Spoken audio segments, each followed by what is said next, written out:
This program is sponsored by Jewish Federation of Palm Beach County, with gratitude to our generous supporters.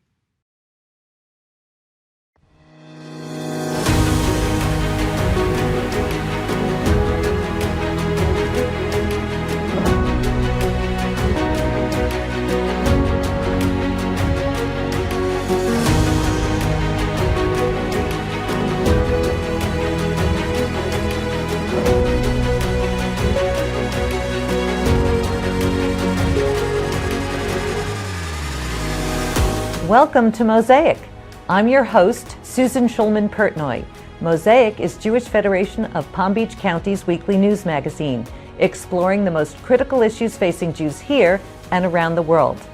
The violent attacks on Israel last spring required an outpouring of aid to Israelis. One organization that was remarkable in its response was the Jewish Agency for Israel. Today, we'll talk with Jewish Agency CEO Amira Ahronoviz about that swift response, as well as the myriad of other services they provide Jews around the world. We'll be right back.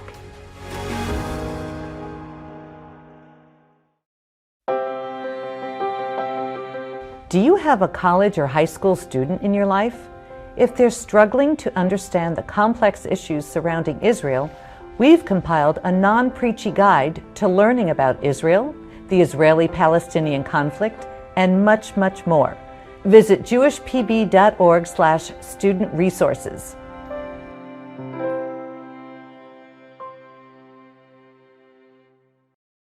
She's been named one of the most inspiring Jewish leaders in the world. Her organization was pivotal in giving aid to Israelis affected by the latest Gaza conflict in May. She's the CEO of the Jewish Agency for Israel, Amira Ahronoviz. Welcome back to Mosaic, Amira, and you're in person to boot. So I'm so happy to be here, and so happy to be here in person, both in Palm Beach and meeting with you and being in this lovely show. Well, thank you. We're thrilled to have you. As you know, because I saw you there, I had the privilege of being in Israel a day or two after the ceasefire. And I was witness to the remarkable intervention and aid that your organization was able to give to the victims of the war. It was so inspiring. How were you able to mobilize so quickly? So I'll say the following, as the Jewish Agency for Israel, we have populations which we care for 24/7. Mostly thousands of newcomers, new olim to Israel, which we have helped migrate and make Israel their home. And so in their first initial period of absorption, they reside within our facilities. And in those cases, we are responsible to make sure they're protected, whether it's from rockets or whether it's from COVID or whether it's from any other needs that they may have. Along with other populations, such as elderly, we have a huge network of old age homes, which reside thousands of elderly, mostly Holocaust survivors, in our Amigur old age homes. And so, as well as for them, we have to make sure that they are protected. Added with youth and families at risk that we serve. So those populations in such crises become an immediate responsibility of ours, and our teams are out there 24/7 to make sure that they make it on time to the shelter, that if they need any assistance with regard to children or elderly with coping with the post-trauma and the frightening situation. And I can say that the last round was definitely one which is most extreme and escalated one that we have seen, both in the number of rockets and in the pace by which they were thrown, and also by the spread of it. We had 40% of the population of Israel actually under fire, and it was very tense 11 days. And I'll say that when we think about the aftermath of that, that doesn't end in the ceasefire. In many cases, the work only begins then, providing psychological service, post-trauma service to many of those families, some of which have been very, very short period in Israel, so not yet having the language, not yet acclimated, not necessarily understanding what is this war about. Yes, and really rely on our teams to be their, hand-holding and give them the basic secure feeling that they really need in these times. Yes, we were at an absorption center, which is where you house new olim or immigrants. And it was so interesting because we interviewed, or you interviewed, an Ethiopian who had recently arrived. And tell about the experience that he had. I mean, it was a difficult journey to get there, and he was living under oppressive conditions in Ethiopia. But then he arrived at the absorption center, and he had bomb attacks. Tell the story. So I'll say the following. As the largest organization in the Jewish world, we're part of our responsibility, a legacy role of ours is really to help any Jew who wants to make Israel their home, make Aliyah. But also, God forbid, if there's need to rescue and to bring people from distressed countries, that's our role. And so Ethiopia is a major front of ours in that sense. And currently there are still about 10,000 remaining Jews in Gondar and Addis in Ethiopia, and they reside in very difficult conditions. Not only because COVID, even prior to COVID, they've been waiting for more than 10 years to be reunited with their families, so left their villages and their agricultural, traditional nature of life, but not necessarily permanently acclimating in the urban area because they were waiting for their aliyah, along with some security instability that is taking place there by rebellions in Ethiopia. And so we were very determined that we need to bring them as quickly as possible, and we're working based on government decisions in Ethiopia. And once our government made a decision in 2021 to enable us to bring 2,000 of them, it was clear to us that we're bringing them no matter what, even all the difficulties of COVID and travel limitations, etc. None of us has imagined that less than 2 months after we'll bring them and help them to start embarking on acclimation in Israel, we will be under those terror attacks. And so one can only imagine their confusion in terms of, some of them ask us, can you give us guns? We'll go out and fight. Who is it that we have to fight? And so give them the context of the situation is one thing, but also give them the sense of secureness, that we're there for them. And if they had to stay in shelters, we'll help to provide food. If they're not able to go out to work, we'll help to get them some stipend or other income. If any of their kids have some kind of trauma coping with the situation, we'll be there to help. So this is a very critical role of ours. And I will say that what we're really making sure is that when they start their new stage in life in Israel, they're provided with all the tools like any other citizen to be able to cope with reality, even if it includes these kind of crises. Last thing I want to mention in that sense, and I think it's important because, we all work together as Klal Israel with Jewish communities around the world. Palm Beach is an outstanding example of a partner of ours, to make sure that in these crises, we're out there providing support to anyone who's been wounded or severely affected. And for many years, we've been operating a victim of terror funds, that what it does is it looks broadly at the population that has been affected, not necessarily only our beneficiaries. And any family which their house has been hit or affected, or God forbid, someone was wounded or killed within the family, we are coming out there less than 24 hours since the event happened and provide a check of some immediate cash grant. Yes, I saw that happen. And I think one cannot even start to imagine how meaningful that is and how the families are so moved to get that kind of an assistance so quickly on behalf of the Jewish people. They receive us with tears and with full emotional reflection of gratitude of that. And unfortunately, in the last round of crisis around the Gaza border, we've provided more than 350 checks to families who needed that kind of an immediate grant. And you also are dealing with a tremendous amount of psychological aftermath, and you're providing help for families on so many different levels in so many different cities and areas. It's amazing. Even though you specifically weren't bombed, it's still traumatic to have been through hearing the sirens for little children, for Olim. Exactly. So we are working with the municipalities and the families who have been affected, and what we make sure is that we complement efforts of the government and of other social resilience centers so that we're able to effectively complement and leverage some of the things that they are doing. And mostly we're looking to see where is it that we have longer term activities that could help them kind of cope and go back to reality, as well as use some of our infrastructures that works with those populations at risk on the ongoing basis, and see where is it that we can use those to early on detect cases that need some assistance and special psychologically support, and then address them to the expert people. But to be out there knowing those families and working with them on the routine days enables us to be with them also in those very vulnerable situations. On that note, we're going to take a break. We'll be right back after this brief message. Coming up, we'll hear more from Amira.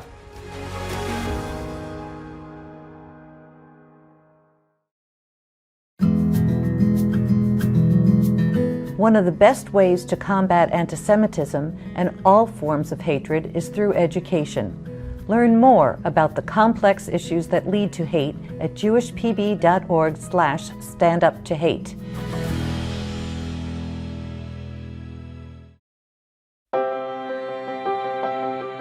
Do you have a college or high school student in your life? If they're struggling to understand the complex issues surrounding Israel, we've compiled a non-preachy guide to learning about Israel, the Israeli-Palestinian conflict, and much, much more. Visit jewishpb.org/student resources.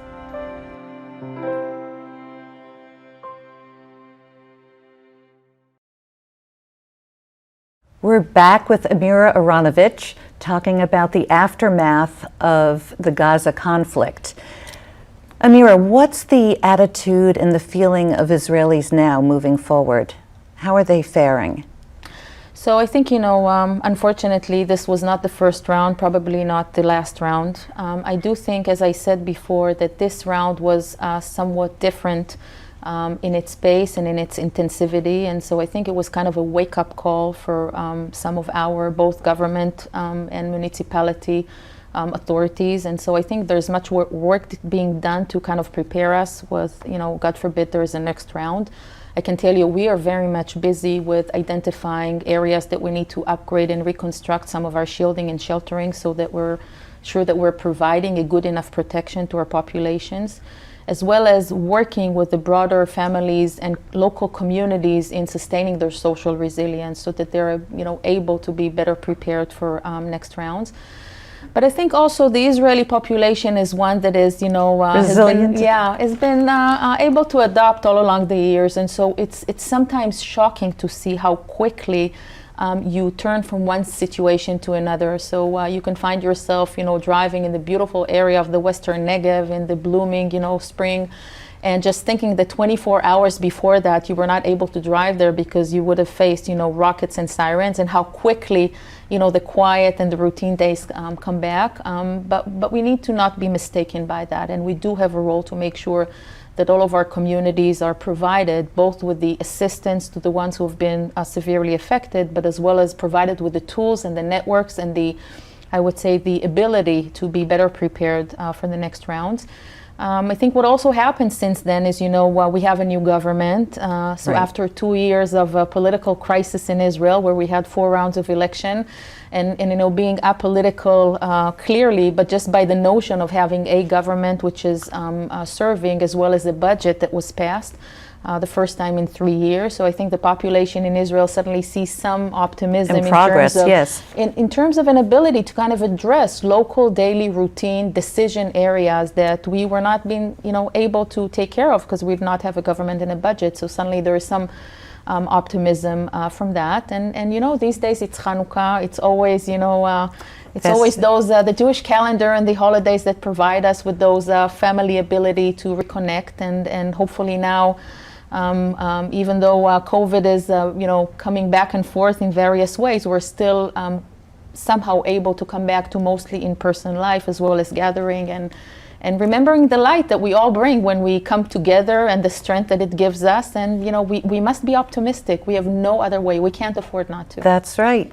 And speaking of connectivity, that is a very important component of the Jewish Agency. Tell us what the Jewish Agency is doing in regard to connectivity.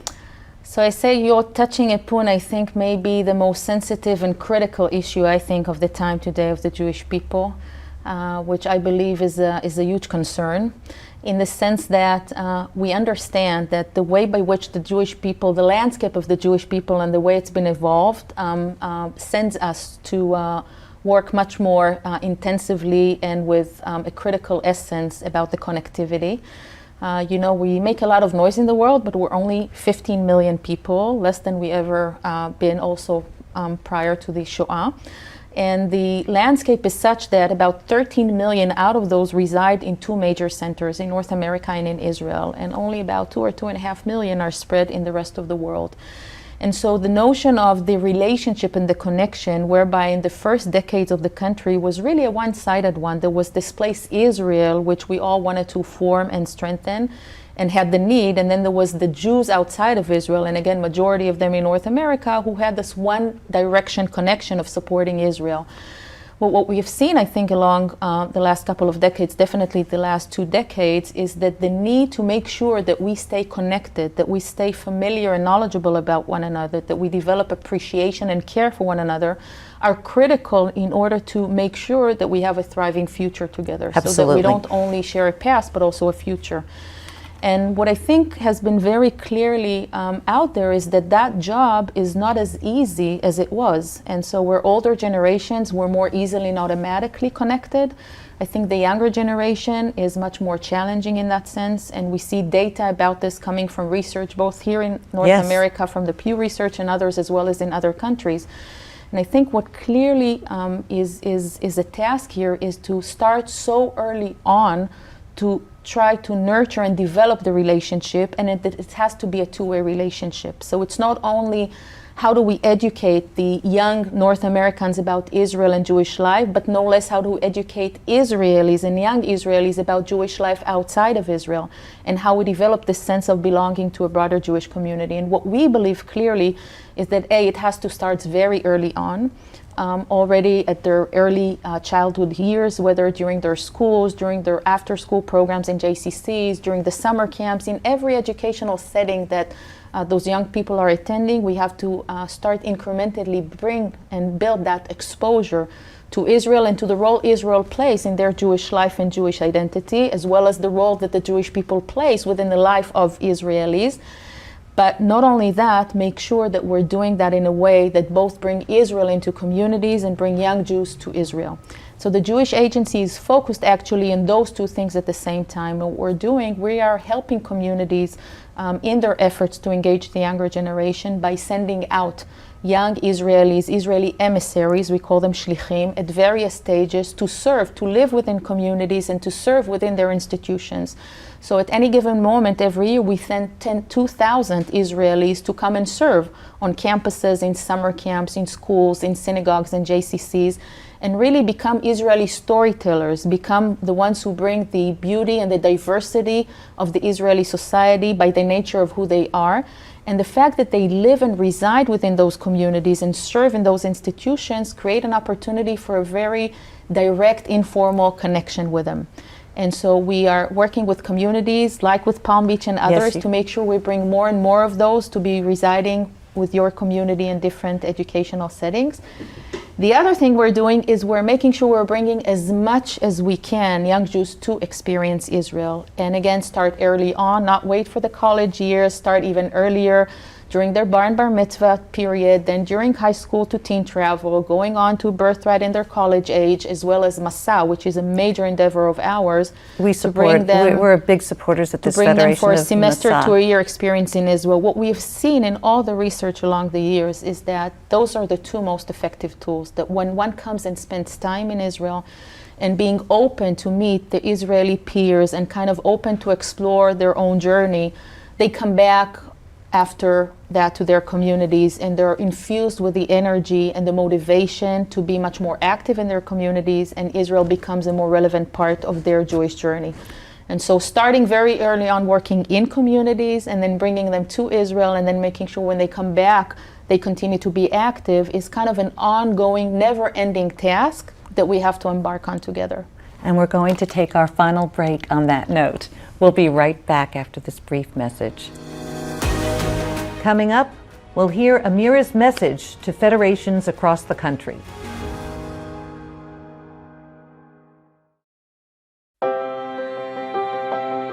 A once-in-a-lifetime opportunity. Celebrate Israel's 75th birthday during an exclusive mission to the Jewish homeland. Learn more at jewishpb.org/Israel75.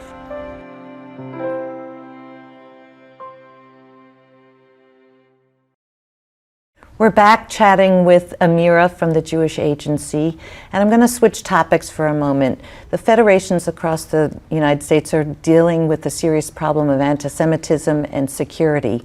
What type of programs does the agency have to cope with this? So you're right, that's a very concerning trend that we're all seeing all across the world, including in the United States.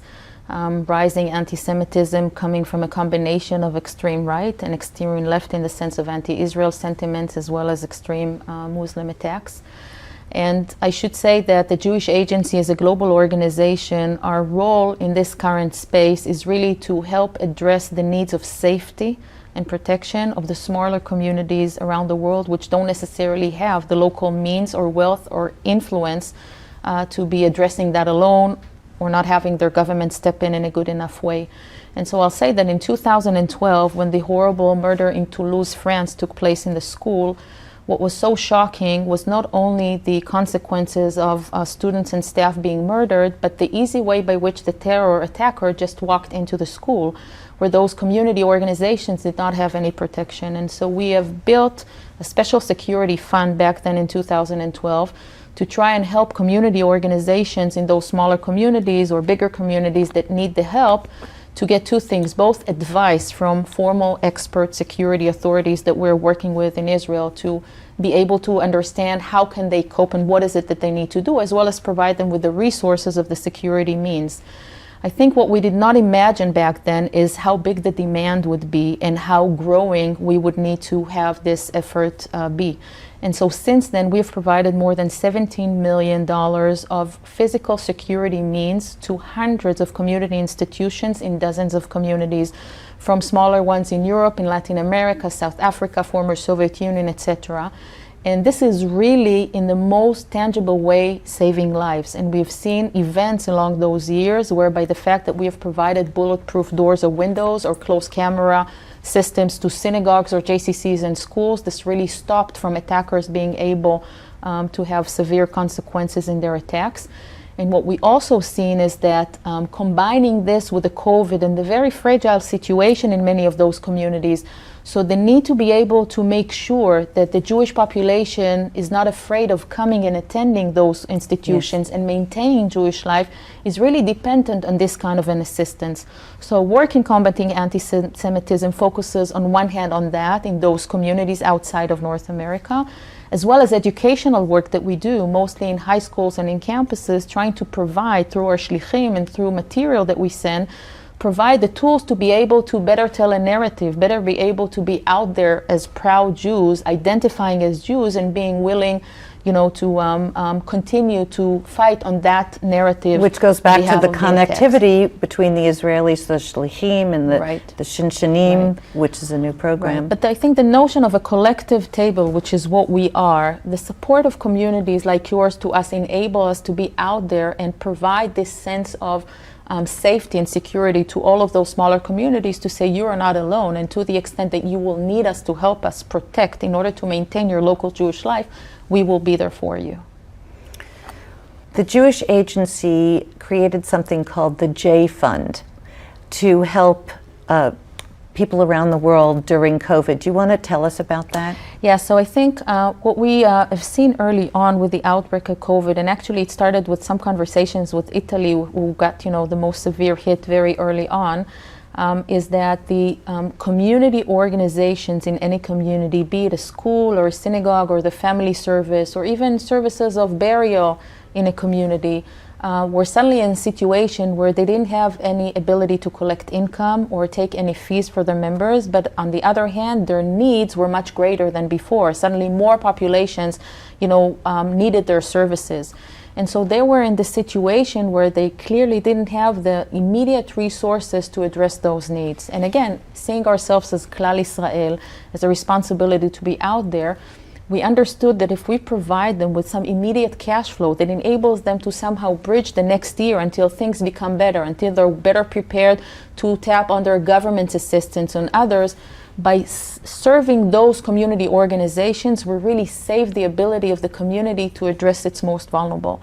And so from, I would say overnight, our leadership was brave enough to create this global loan fund where we've provided $10 million of credit lines and cash flow, interest-free loans to dozens of community organizations all across the world. And I can tell you clearly what we have heard from them back is that you have been with us in the most critical moment and early on, so that you bought us time to be able to kind of recalculate our route and then get back on some pace.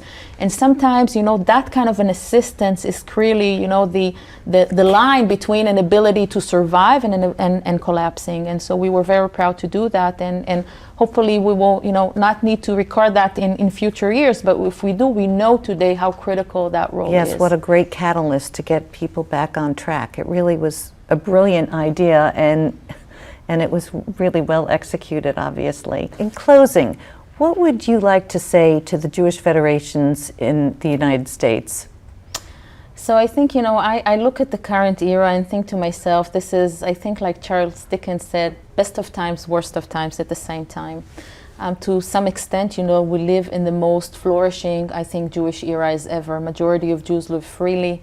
The amazing, diverse, vital Jewish life that you have been developing here in North America is a true inspiring example for Jewish life all across.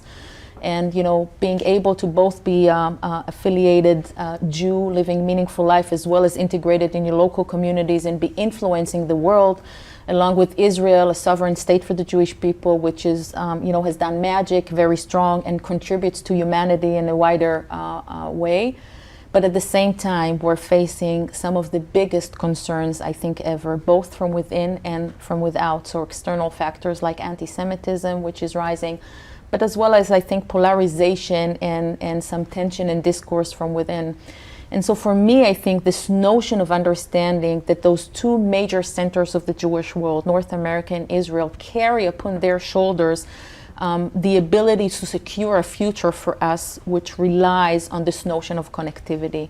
And my message is that this is a proactive work that is required to be done constantly, endlessly, and together. We will not be able to have this kind of a secured future if we would not be joining forces together to make sure our younger generations 20 years from now from Tel Aviv and from Palm Beach would still continue to feel part of the same family, and that they carry together the responsibility for one another. And we cannot assume that would happen automatically, and we should all be fully committed and dedicated in so many ways and so early on to make that happen. That's a beautiful way to end. Thank you so much for joining us again. Thank you. What a pleasure, Susan. And hopefully the third time would be in Israel. Oh, I would love that. I know the crew would love it too. So Mosaic would have to have its next session in Israel at some point. That's a deal. Thank you. Great.